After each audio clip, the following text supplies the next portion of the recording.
بسم الله الرحمن الرحیم. زما پاکستانیانو په دې ویډیو باندې تاسو ته ښکاري دا هیروین دی او آیس والا دی او پوډرین دی. دا هغه ملک دی کوم چې دنیا ته د امن درس ورکوي او د نشې او دغه NGOs ګانې او دغه جوړ کړي چې یاره به په دنیا کې د آیس نشه سیوا شو کنه یو د ځان یو دغه جوړ کړی دی یو بدماش غونته کې دا د امریکې یو شهر دی. دا پای کې دا پوډرین او هیرونین او دغه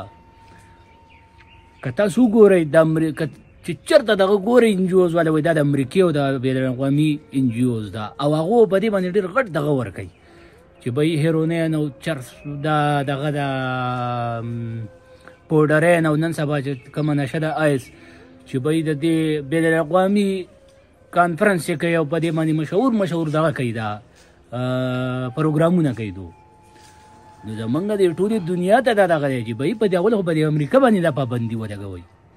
چې ځان ته دا وایي چې زه سوپر پاور یم د پیسو وسه کمی نشته ځان ته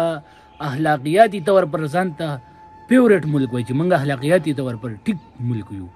نو ته وګوره ستا په دې ملک کې د شپې د نشې او تماشې او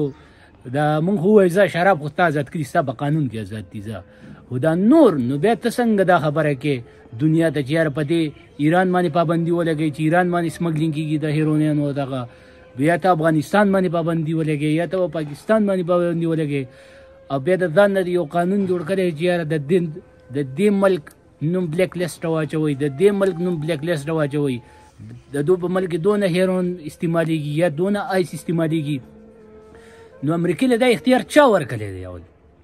اول دی دا په خپل ملک کې چې یو تن دی دا اول په هیرونین او په پوډرین باندې سزاګانې وکړي چې یا د ټول مړه کړي هلته بیا د بل قانون باندې قانون نافظ کوي چې خپل ملک کې دغه ګن بلاله ډک دی او دا نور دنیا ته دا خبره کوي به د امریکې څخه دا اختیار نشته چې دا ما ته را خبره وکړي چې ته هیرون سمګل کې یا چرس سمګل کې یا پیم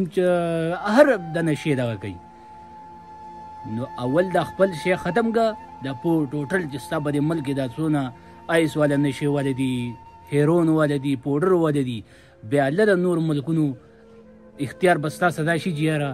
ته په نورو ملکونو بلیک لیسټ ور واچوې او نورو ملکونو باندې پابندیانې ولګوې کنې به یې ټوله دنیا دې ورته یو شي